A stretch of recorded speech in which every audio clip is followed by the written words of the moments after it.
Buongiorno da Sicilia 24, questi titoli.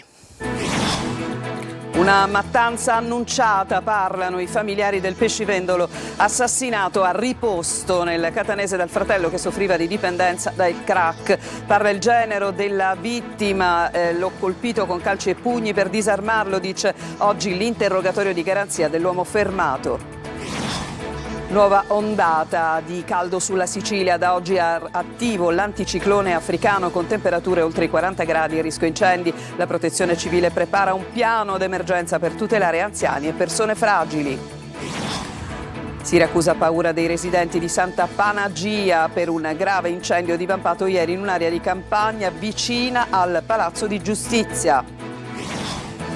Anziani costretti a vivere in condizioni igienico-sanitarie pessime a lungo senza assistenza. 11 indagati in 3 case di riposo della provincia di Caltanissetta. Siracusa è la città siciliana dove si spreca più acqua. Nelle vecchie condutture se ne perde più del 65%, Trapani invece la più virtuosa.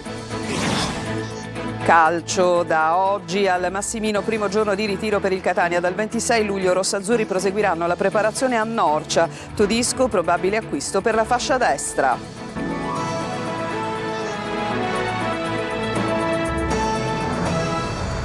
Bentrovati, apriamo il nostro telegiornale con notizia appena arrivata in redazione. I carabinieri del comando provinciale di Palermo hanno eseguito il fermo di 22 persone, a 7 il provvedimento è stato notificato in carcere. Sono considerate le protagoniste, appunto, queste persone dell'escalation criminale degli ultimi mesi in città.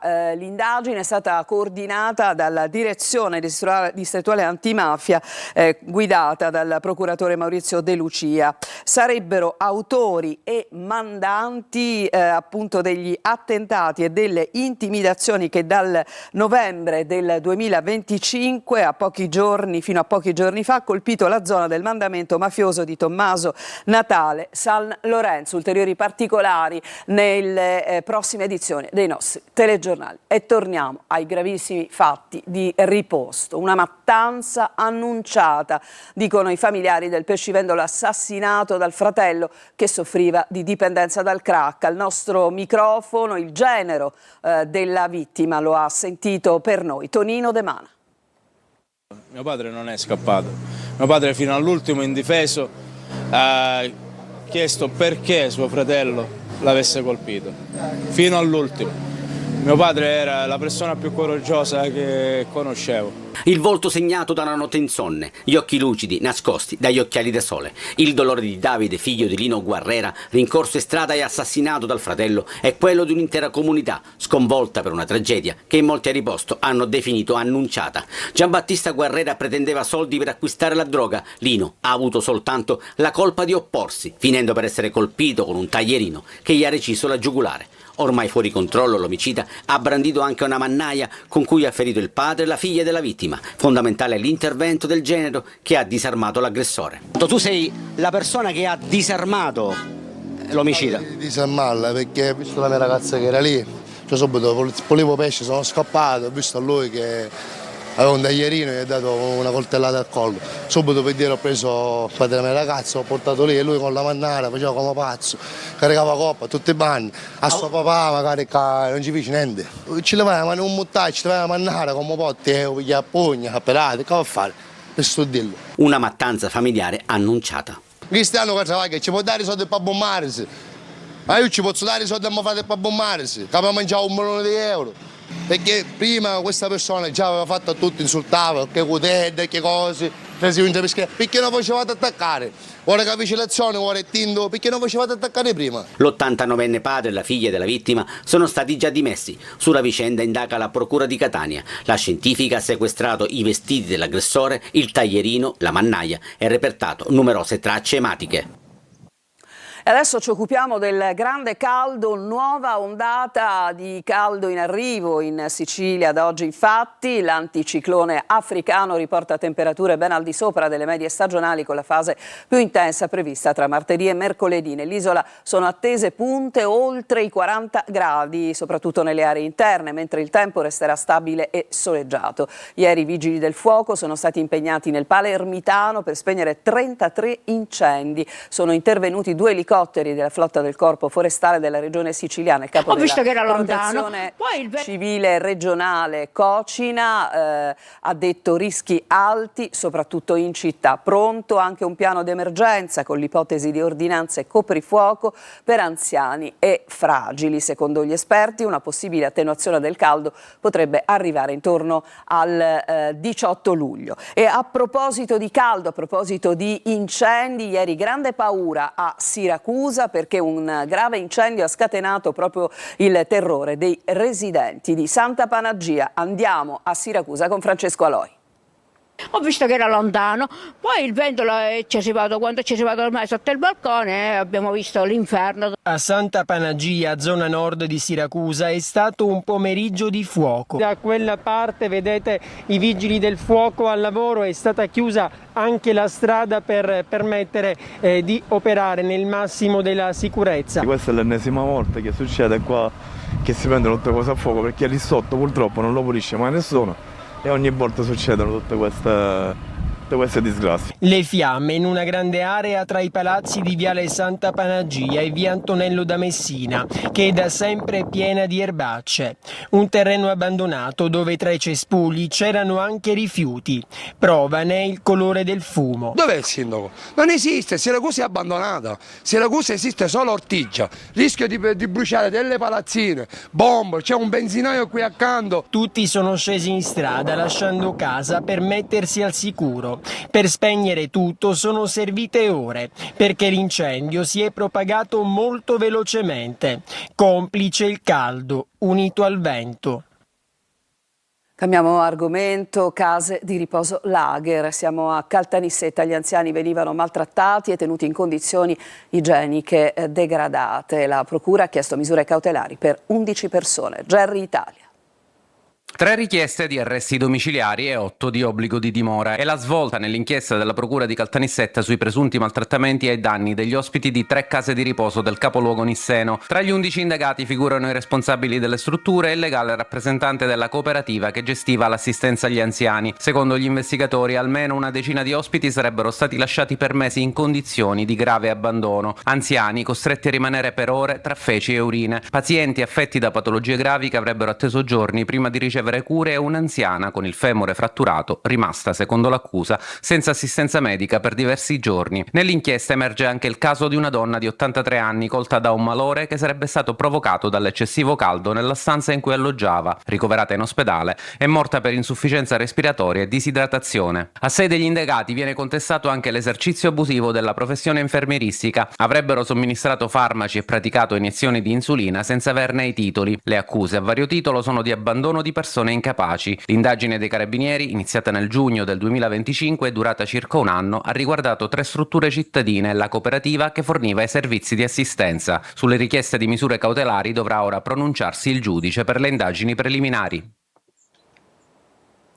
3 agenti della polizia penitenziaria sono finiti in ospedale dopo essere stati aggrediti da un detenuto sottoposto a sorveglianza speciale nel carcere di Catania, Piazza Lanza. Il sindacato autonomo di polizia penitenziaria denuncia carenze di organico, strutture fatiscenti e ritardi negli interventi, chiedendo misure urgenti per garantire sicurezza al personale. Nel carcere di Trapani, poi, un detenuto ha finto di aver ingoiato una lametta ed è stato accompagnato al pronto soccorso. L'uomo, un palermitano, è poi riuscito a fuggire dall'ospedale, ma è stato rintracciato qualche ora dopo. Si era nascosto nei pressi di una villetta disabitata. E torniamo adesso a Siracusa perché è la città siciliana dove si spreca più acqua. Nelle vecchie condutture se ne perde, pensate, più del 65%. La più virtuosa nell'isola è invece Trapani. Il servizio. 65,2 è la percentuale dell'acqua che si perde lungo la rete Colabrodo.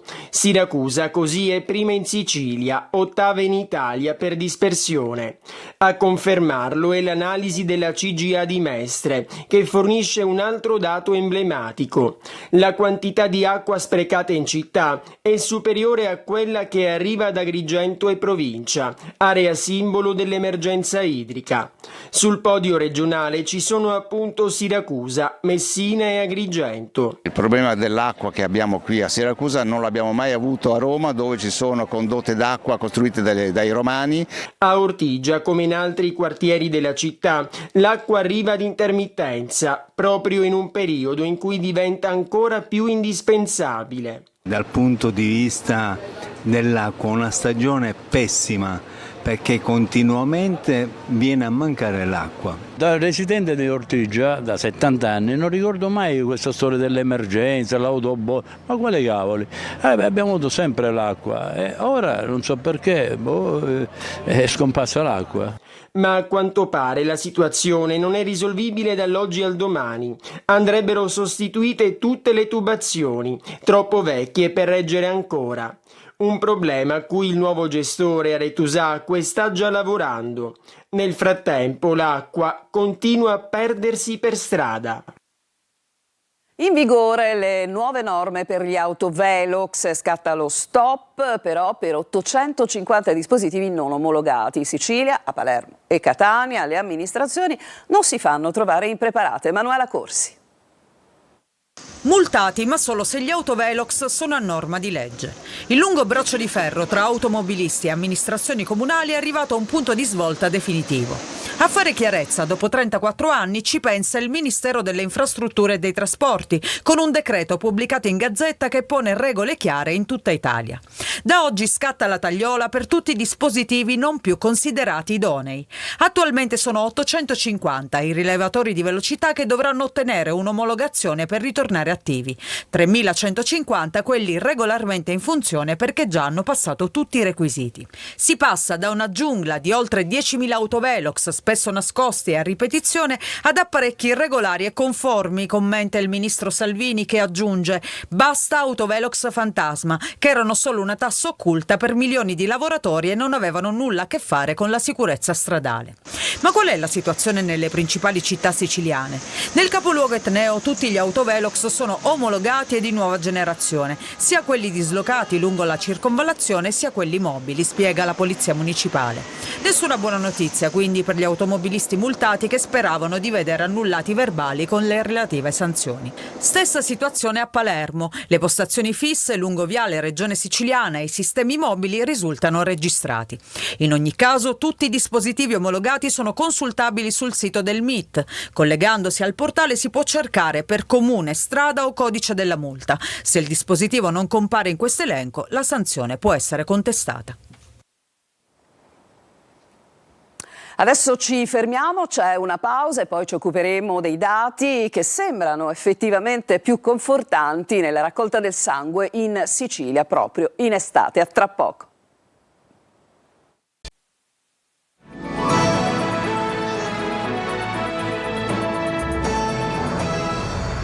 Siamo tornati in studio, dati positivi che riguardano la raccolta del sangue in Sicilia con Ragusa, che si conferma la provincia più generosa dell'isola. Ma sentiamo Veronica Barbarino.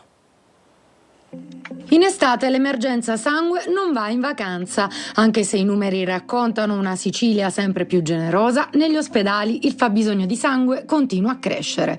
Ed ecco che l'Avis lancia una nuova campagna di sensibilizzazione. Ci sono tanti modi per dare una mano. Il nostro da sempre è stendere un braccio. Quindi il messaggio che vogliamo rivolgere è di continuare a donare anche in estate, garantendo così un prezioso salvavita agli ospedali, alle attività sanitarie, ma soprattutto alle persone che ne hanno bisogno. Nel 2025 le donazioni raccolte di sangue nell'isola hanno raggiunto quota 137.374. A trainare i dati resta la provincia di Ragusa, che rappresenta circa un terzo del totale regionale, con oltre 27.000 donatori e 45.000 unità di sangue. Un risultato che conferma conferma il primato del territorio ibleo anche a livello nazionale, dove le donazioni in aferesi superano più del doppio la media italiana. Numeri incoraggianti che tuttavia non consentono di abbassare la guardia.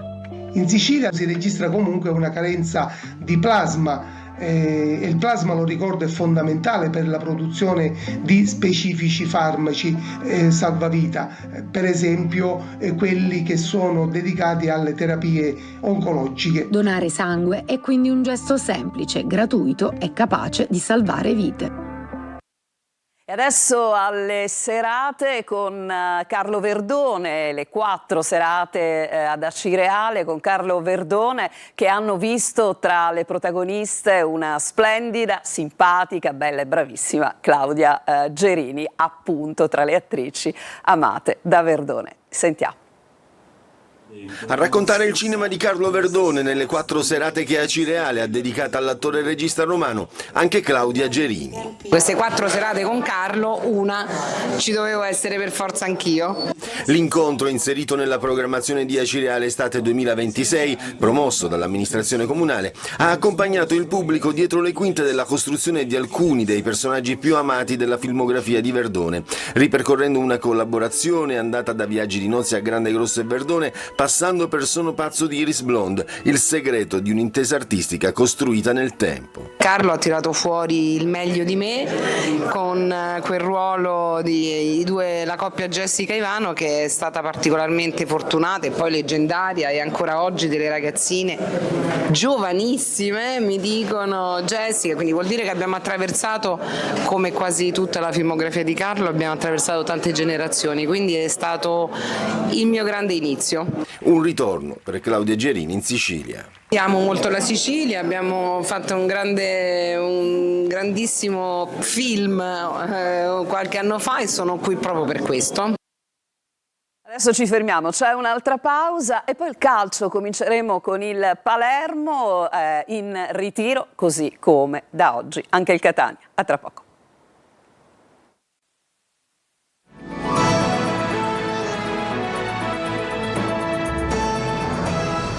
Siamo al calcio, primi allenamenti in ritiro per il Palermo. Inzaghi conferma il nuovo modulo, il 4-2-3-1, sul mercato sempre più vicino Rao del Napoli. Sergio Colosi.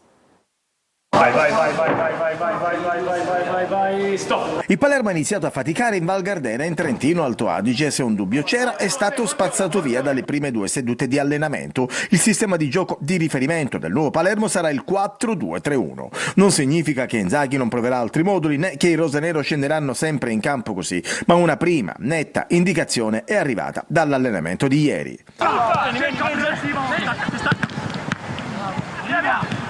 I riflettori sono stati puntati sui 3 nuovi acquisti, Estevez, Cassandro ed Hernani. Voluti fortemente dal direttore sportivo Carlo Osti prima del ritiro, i 3 hanno svolto il primo allenamento in maglia rosanero, alternando lavoro in palestra e seduta di gruppo sul campo. Mercato, tra gli obiettivi figurano Bragantini del Mantova, ritenuto però difficile da strappare al club lombardo, e Compagnon del Venezia, considerato un profilo più accessibile. Sempre più vicina, invece, la definizione dell'operazione che dovrebbe portare Emanuele Rao dal Napoli in maglia rosanero.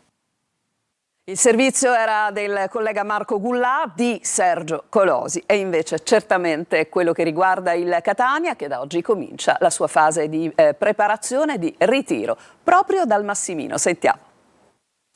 Longo valuta in campo, Varrà segue le strategie di mercato. Inizia al Massimino il ritiro del Catania, cantiere aperto con l'obiettivo di costruire una squadra più giovane ma altrettanto forte e completa. Nessuno è fuori dal progetto, a priori non ci sono esclusi. Longo darà una possibilità a tutti. Varrà seguirà l'esito del campo e le dinamiche del mercato. Conclusione del ritiro al Massimino fissata il 26 luglio. A seguire la seconda fase a Norcia sino alla gara d'esordio l'8 agosto in Coppa Italia a Vicenza e poi la preparazione al campionato a Mister Bianco in attesa di Torre del Grifo. Dopo Miai e De Falco, il Catania è ad un passo dal terzino destro Gianmarco Todisco, 24 anni, di proprietà dell'Avellino, club con il quale sta concordando la formula del trasferimento, forse prestito con diritto di acquisto. Todisco ha buona esperienza in Serie C, oltre all'Avellino ha giocato con Cerignola, Sorrento, Santa Maria Maria Cilento e Juve Stabia. Nella difesa a 4 con Casasola vicino al Brescia atteso da un biennale sarebbe titolare con Raimo alternativa. Mercato rossazzurro attivo anche a centrocampo in attacco. Si allontana Capomaggio, piacciono Vinicius e Gallo, almeno uno arriverà. Per la fase offensiva prosegue la trattativa con il Cosenza per Rizzo Pinna. Il Papu Gomez ha rotto con il Padova. La prima fase del ritiro stabilirà i calciatori che potranno far parte del calcio dominante, così come l'ha definito in conferenza stampa il tecnico Longo. Non ci sono altri aggiornamenti, il telegiornale finisce qui, a tutti voi grazie per averci seguito, il prossimo appuntamento con il nostro telegiornale alle 14, adesso vi lascio alla rassegna stampa con Lorena Dolci.